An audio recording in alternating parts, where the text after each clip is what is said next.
In this video, I will show you how to leverage the power of Claude and artificial intelligence to drastically speed up your design workflow inside Figma. If you have ever felt bogged down by the tedious task of building new layouts from scratch while trying to maintain strict consistency with an existing design system, this workflow is going to be a complete game changer for your daily routine. The process begins with a simple but powerful prompt structure that allows Claude to act as a bridge between your creative vision and your actual Figma components.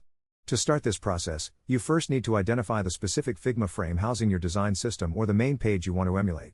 Select the frame URL from your browser or the Figma app and copy it to your clipboard. Then, head over to Claude and type or paste the implement design command followed by your unique folder URL. You will tell Claude to analyze this specific design system and write a fully responsive layout for a new profile settings dashboard. It is crucial to be specific in your prompt, so instruct the AI to use your exact spacing variables, typography tokens, and primary buttons directly from the file you provided. Claude will then process the visual and structural data to generate a structural map or even code that mirrors your team's existing styles perfectly.